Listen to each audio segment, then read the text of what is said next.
بسم اللہ الرحمن الرحیم حامداً و مصلیاً و بعد۔ معزز و محتشم ناظرین و سامعین، آج کی اس علمی، فکری اور روحانی نشست میں میں آپ کا میزبان ڈاکٹر امتیاز احمد حاضر ہوں۔ آج کی ہماری اس نشست کا عنوان سیرت اولیاء کرام ہے، جس میں ہم بالخصوص قطب الاقطاب تاجدار علی پور سیداں شریف حضور قبلہ عالم پیر سید جماعت علی شاہ لاسانی علیہ الرحمہ کی سیرت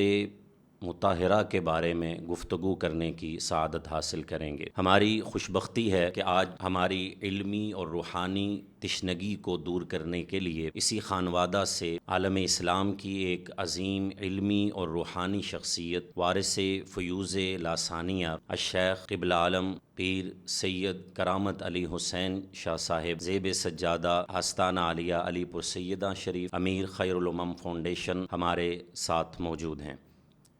میں بلا تاخیر سوالات کی طرف بڑھتا ہوں۔ یہ ایک مسلمہ حقیقت ہے کہ اللہ پاک جن اپنے بندوں کو منصب ولایت کے لیے منتخب فرماتا ہے وہ یقیناً بے مثال ہوتے ہیں، اور سب سے بڑھ کر یہ کہ وہ کائنات کے لیے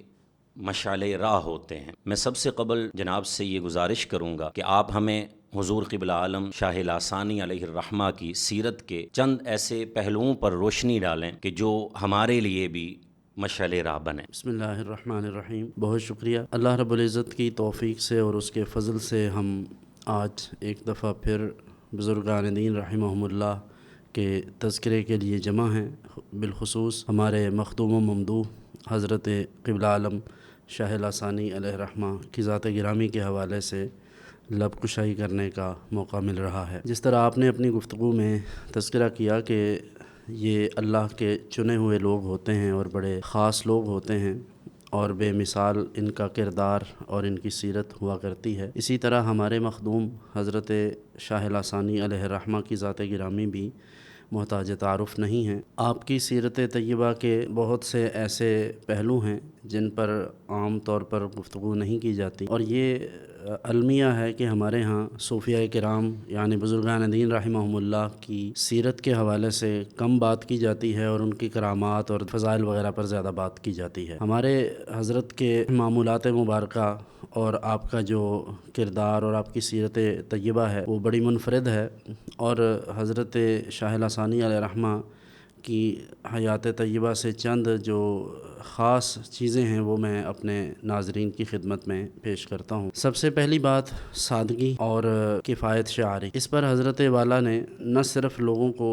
تلقین کی، لوگوں کو صرف ارشادات کی حد تک، بلکہ اس پر باضابطہ طور پر آپ عمل فرماتے تھے۔ یہ بزرگان دین رحمہم اللہ کی خصوصیت ہے کہ وہ بولتے کم ہیں اور کام زیادہ کرتے ہیں۔ بزرگان دین رحمہم اللہ ہمیشہ اپنے عمل سے لوگوں کو ترغیب دیتے ہیں، اور حضرت شاہ لاسانی علیہ الرحمہ